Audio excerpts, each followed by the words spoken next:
What is the Cowboys' biggest concern going into the second half of the season, and what is the latest on Odell Beckham Jr.? All that and more in this episode of the Locked On Cowboys podcast.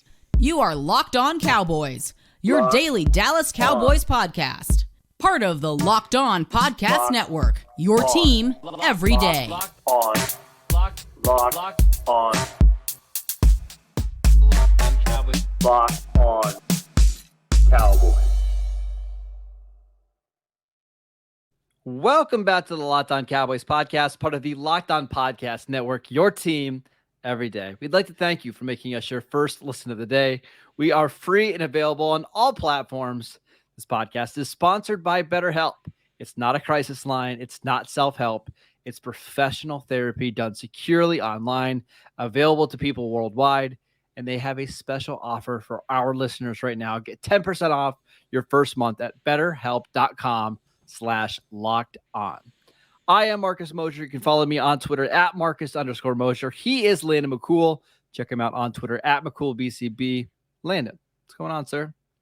Not much. I went out and voted this morning, and I'm back and ready to take some questions because there are a lot of questions, and many of them about a certain free agent wide receiver who has been on the lips of certain Dallas Cowboys owners. Yeah, I was walking out of the voting booth today and almost forgot to get my sticker because how else would anybody else know that I voted unless I had this little sticker right here. All right, let's get to your questions. I got a lot of them today. Yeah. First question from Zach. He wants to know, what is your biggest concern for this team going forward that can keep them from being a serious playoff contender? You know, I get concerned about injury luck and how poor that can be, and that's everybody across the league. Right? Yeah, That's I don't know. I mean, I think I still, would love to see the offense take it up to the level I know it's, kind of trajecting to, but we haven't seen it yet. So, yeah, and I think we've seen a little bit of it against Chicago, but I would like to have a little bit more certainty about where the offense is kind of continuing on its trajectory moving forward. I think that, whether you could say it's the pass game, I would say it's more my concern is, when the Cowboys need to throw the football, have to throw the football, are they going to be able to protect long enough to get the receivers open the way that they need to in order to kind of do what they need to do?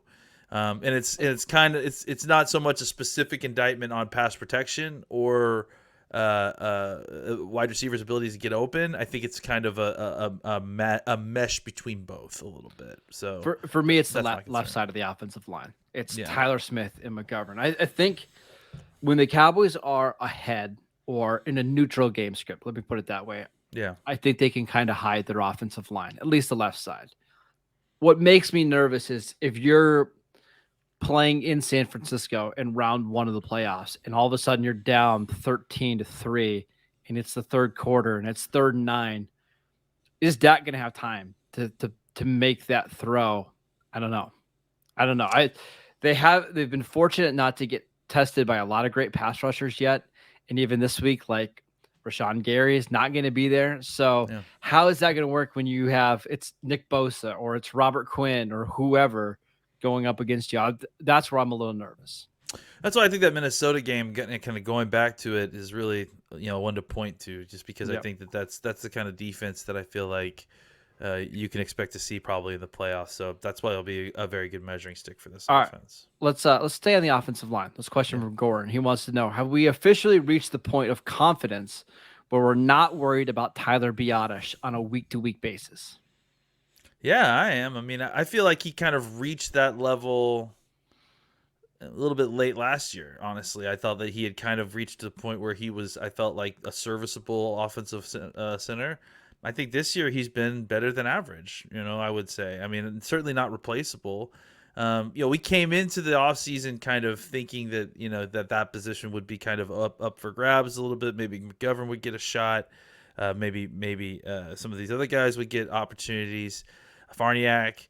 But Biotish never kind of relinquished that, and it never really got close. And I think that he, showed kind of a little bit of a struggle early on. But I felt like he's really, really been solid these last, I don't know, 4 weeks probably. Would you call him a league average center? I would say he's better than league Okay. average. I mean, like league average center play is not great right now. I think it fluctuates a little based on the week in the game. Like he Maybe. goes from being average to maybe slightly below average to maybe slightly above average. But I think he's in that range between like 13 and 17, 13 to 18 every week, which is fine. It's fine. I put him maybe a little bit higher than that, just because I don't know that offensive line play is all that great in the NFL right now. You're not lying. So yeah, but I don't think he's like a guy that I'm like actively looking to replace as it stands right now. Yeah, I 100% agree with that. Right, like this is really the first time all year that we've had a center conversation outside of, hey, do we like James Empey or Alec Lindstrom more? Right, like that's the last time we've talked about the center position. It's been fine. It certainly hasn't killed them at all. Now the other spots, the left guard spot, a little bit, but I think Biotish has been more than fine. I agree, and honestly, I think the offensive line in general has been fine. I mean, considering that it was a major concern, you lose Tyron Smith, to get an offensive line that's just fine, that isn't killing you, that's pretty good. All right, we're going to talk about some Odell Beckham news that happened. I don't even know if it's news, but stuff that happened on Tuesday morning. But before we do that, we wanted to let you know that this show is sponsored by BetterHelp Therapy Online. Unfortunately, life doesn't come with a user manual. So when it's not working for you, it's normal to feel stuck. Therapists are trained to help you figure out the cause of challenging emotions and learn productive coping skills, which makes therapy the closest thing to a guided tour of a complex engine called you. BetterHelp has connected over 3 million people with licensed therapists. It's convenient, secure, and accessible anywhere, 100% online, which makes it so easy. Everyone deserves to feel their best. BetterHelp makes it easy to get started. As the world's largest therapy service, they've matched millions of people with professionally licensed and vetted therapists, available 100% online. No waiting rooms, no traffic, no endless searches for the right therapist. They'll have one ready for you, and you can change it anytime. Get unstuck with BetterHelp. Learn more and save 10% off your first month at BetterHelp.com/lockedon.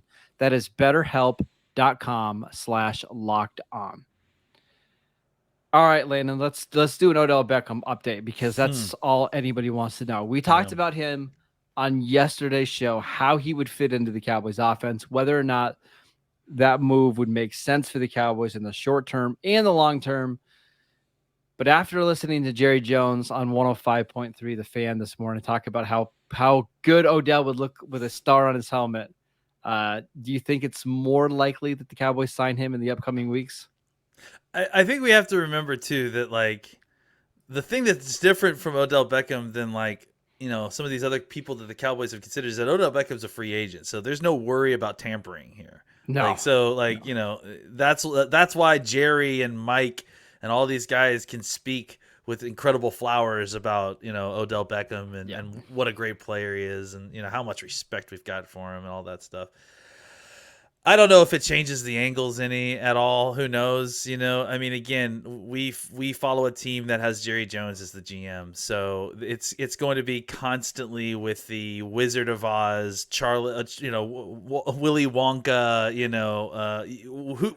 Our team's the next team with the golden ticket, conversations constantly. So that really kind of throws the tea leaf reading all out of whack. I prefer when it's more subtle and it's like offhand comments, and I'm trying to read those tea leaves. When they muddy the water with like all this kind of salesmanship, that's what makes it more difficult. But I will say this: the odds makers seem to have latched onto a lot of what we were discussing yesterday. I'm not that they are using us, but I mean, I think that they agree, right? That there are a lot of aspects about this that line up for the Cowboys that, haven't in previous situations like this in the past, right? The Cowboys happen to be in an advantageous cap situation. The other teams that are kind of in competition here are all the reasons that we discussed yesterday. We don't necessarily need to go back over them again. I think that all of that points to a situation where this could really be a thing. That there is so much smoke here that this actually could be a fire. I'm not holding my breath at this point. I'd be lying to say if I wasn't constantly refreshing Twitter to see if there was some sort of updated news, but that's just my own, sickness. I think as it stands right now, I think the Cowboys, if they wanted Odell Beckham Jr., I think that they have the inside track to get him. The question now becomes, how much is that desire to get Odell Beckham Jr., and does that desire meet the pocketbook needs of Odell Beckham Jr.? Yeah. I don't think anything that Jerry Jones said on Tuesday morning changes my thoughts. To be honest, though, Mike McCarthy's thoughts yesterday at his press conference did move the needle a little bit for me. Just some of the quotes that he said. He said, I've always been a huge fan of his. I've heard so many excellent things about him. He talked about talking to Ben McAdoo last year, who was on the staff. Yeah. So who knows? Who knows? It's fun. But again, if you want to listen to our full thoughts on Odell Beckham, we did 25 minutes on it yesterday. By the way, I do know that there is one odds maker that listens to this podcast religiously.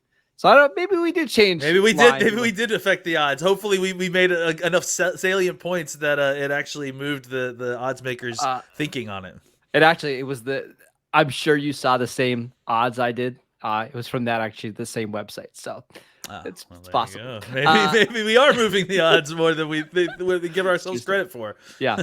All right. Next question from our friend Yuma Cactus. He wants to know: we haven't seen a fake punt in 2022. Do you think Mike McCarthy will try something in Lambeau? I'll hang up and listen. Thanks. Yuma, keep it down, man. Yeah, I mean, I think that's funny he brought it up because I hadn't even put that together.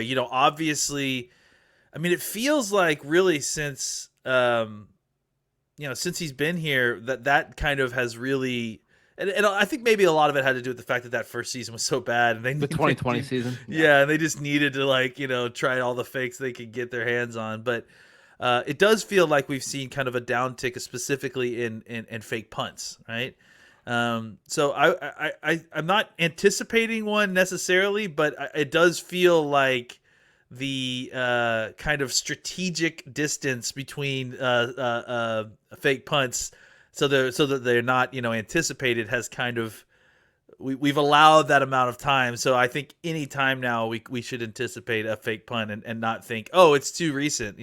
They've definitely tucked it away and hidden it away and made you at least think that this is something that because that's my thing with this special teams coordinator. He's so well known for fakes and for all this stuff, right? So it's like, it does feel like with fake punts there has to be kind of a certain amount of time that's passed, simply so it loses your kind of constant thought, and so that it's actually a surprise when it happens. Because most of the time, if you just run a fake punt without any element of surprise, you're going to fail miserably. So surprise is a huge element of it, and I think timing is a huge element of surprise.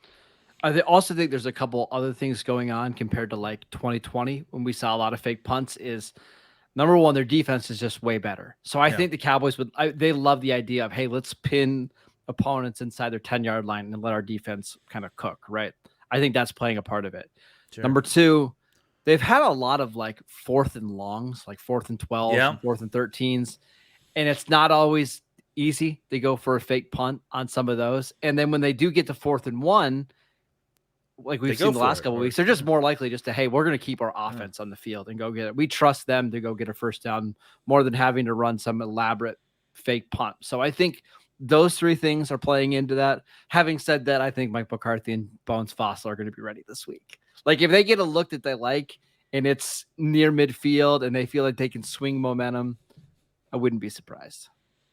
I wouldn't either. I mean, I think you're right though that like kind of the prerequisites for what you would normally see for a fake punt, they just haven't quite met them recently, you know. And I like you said too, when it's fourth and short, a lot of times the down to distance that you would consider to normally going for a fake punt, that I think they've just been going for it. Well, and the other time, another reason why a lot of teams will run a fake punt is if they feel like they are the inferior team and they need to steal possession, right? Yeah. And as we've seen over the last couple of weeks, at least against the Bears and the Lions, Cowboys' talent's just better. So I don't think they need to have any of this added risk in running it. They just feel like, hey, if we kick it, punt it, and we let our defense go on the field, they'll make a play and we'll be fine. But maybe against the Vikings here in a couple of weeks, or maybe against the Eagles on Christmas Eve, that's when you're more likely to see something like that to swing some momentum. I agree. Just my hypothesis there.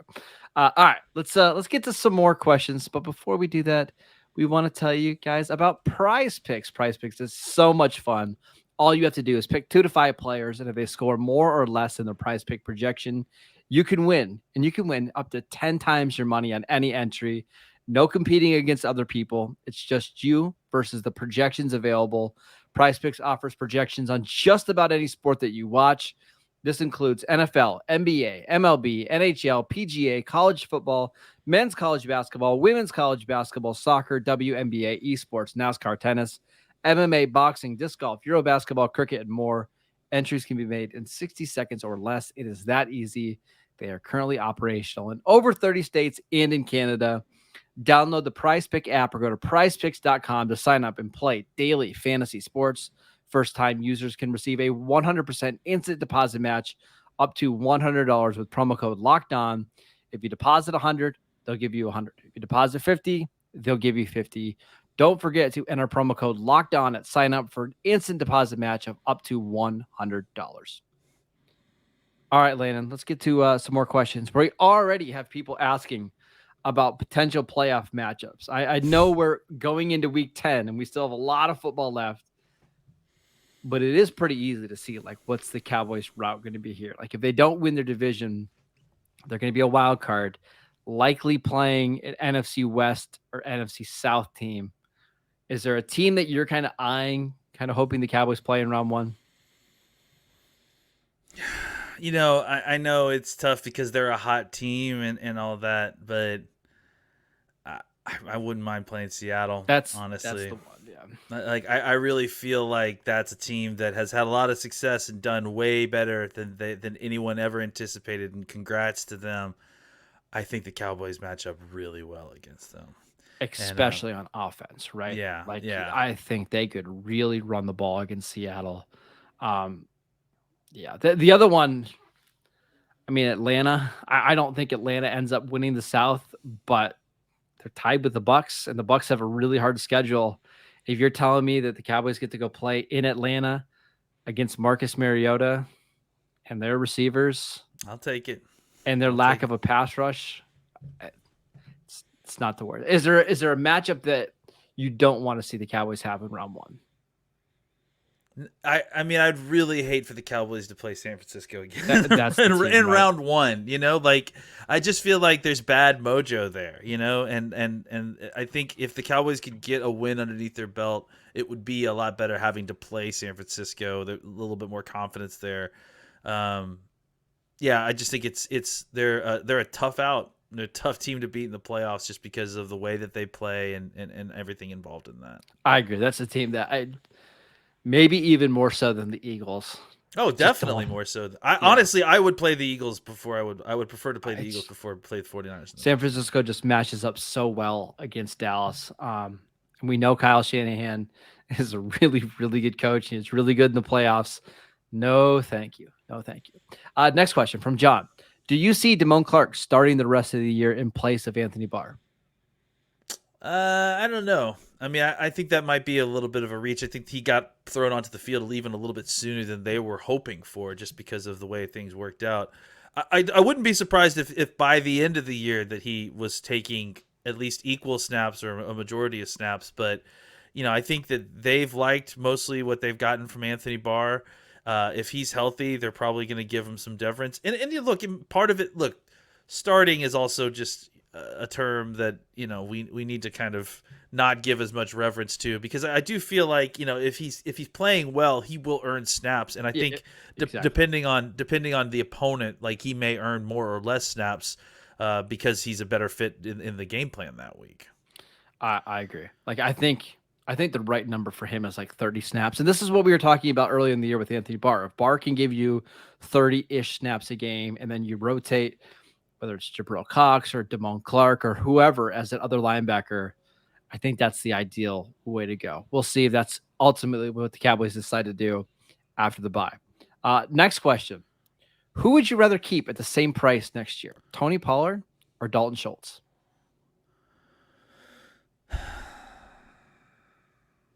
So Schultz is going to get on the franchise tag like $12 million.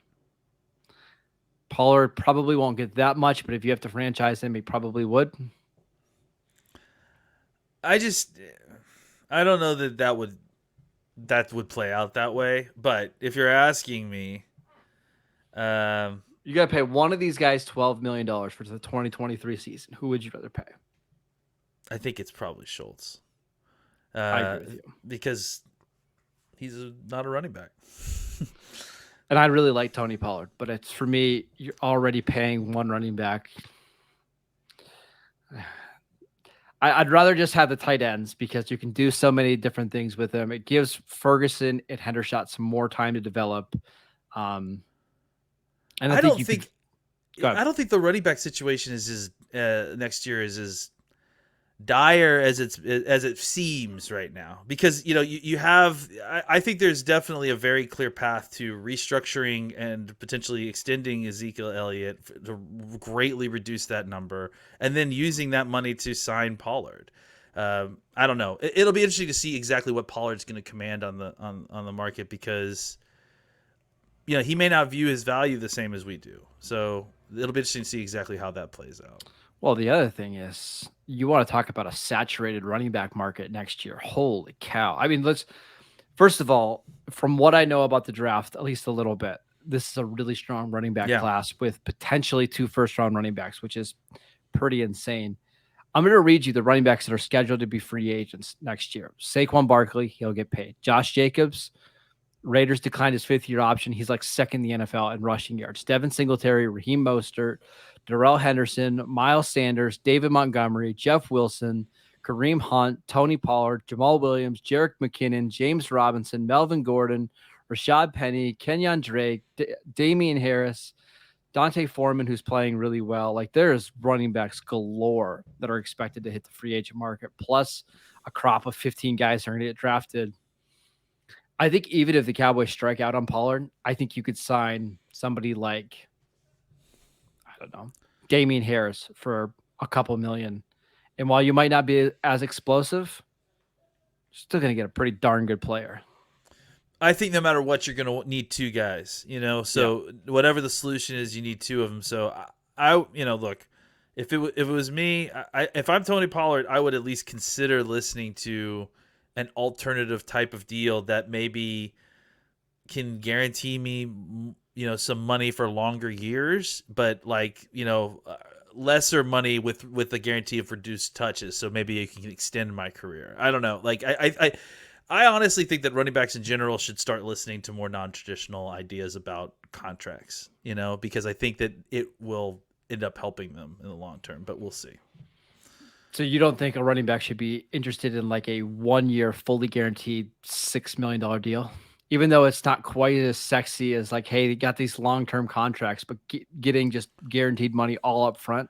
No, I don't think that there's a problem with that, but I think that if you do a couple too many of those in a row, you're never gonna get. That's all you will ever get, right? Like I think you can do that in a sense, like, hey, I'm trying to regain value to my brand. Like, I had an off year or something. Let me do a 1-year guaranteed front loaded deal.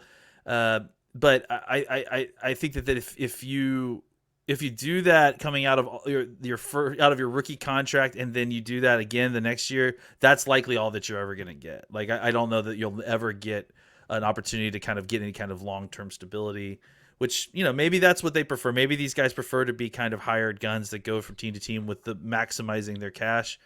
but maybe not. Maybe some players don't view it that way. It's going to be really interesting to see what happens with the running back market this offseason, because this is easily the most loaded free agent class that I've seen in a long time, because I really don't think the Giants are going to give Barkley a big deal. I don't think the Raiders are going to sign Josh Jacobs, even though he's been a multi-time Pro Bowler with, I think, 4 straight 1,300-yard seasons. It'd be really, really interesting. Last question here. This one from Jared. He wants to know, what is your biggest worry going into Sunday's game? Aaron Rodgers. Yeah. That's the thing, is as bad as Aaron Rodgers has been the last couple of weeks, it's still Aaron Rodgers. It's still Aaron Rodgers, and he's going up against a coach that he absolutely hates, right? Yeah. I did a little show last night with Peter from Locked On Packers, just kind of quickly going over some kind of history of the Cowboys and Packers stuff. And I mean, everything my eyeballs tell me about the team that I watched play the Lions is that team's done, finished. They're 3-6. They don't have an opportunity. They didn't look good. They haven't looked good at any point really on offense this year. It doesn't look like it's happening. All of that is thrown out the window because I'm a Dallas Cowboys fan and we're talking about playing Aaron Rodgers, So that's kind of where I'm at. I do think that there is something, and I've been trying to formulate this, and I don't know exactly how to put it into words, but I do think that there's something to the idea that Aaron Rodgers started his career, or at least began the magical part of his career against the Cowboys. He got his first real kind of major start against the Cowboys. It would be fitting for the final, the end of the magic of Aaron Rodgers in Green Bay to take place, against the Cowboys as well. And I don't anticipate that Jordan Love is going to be getting the start this week or maybe even next week. But I mean, honestly, the Packers should be considering it at a certain point. I understand that we'll see exactly what happens, but if the magic doesn't come back for this game, and a game that they have to beat us in order to kind of maintain their playoff hopes, maintain any hope for the season, if they're not able to kind of turn it around and Aaron Rodgers isn't able to pull that magic out of wherever he pulls it from, the dark dimension, I assume, then I don't know that then he may be finished, honestly. Yeah. Do want people to remember that Dak has gone into Lambeau before and beaten Aaron Rodgers. He did it as a rookie, like his 5th or 6th start, played incredibly well. And that's, if you remember, Dez didn't play in that game. He had a knee issue. It was Terrence Williams and Lucky Whitehead and Cole Beasley and Bryce Butler, and they went in and he outdueled Aaron Rodgers. So, and the Packers were the better team much better than they are now. Yeah. So it can be done. I know it feels like the Cowboys haven't beaten the Packers in a long time. It really hasn't been all that long. So we'll see. It's still Aaron Rodgers. He's still the boogeyman for the Cowboy fans, but this isn't like you're playing 2014 Aaron Rodgers. At least I don't think so. I think what we're all doing, as opposed to being afraid of all this, is that I actually feel very confident about this game, but the reason I'm hedging is because of Aaron Rodgers. Exactly.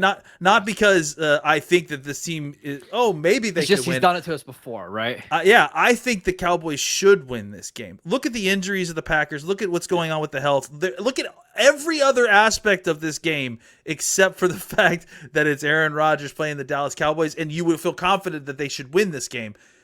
The reason we are hedging is because we've seen this play before. Exactly.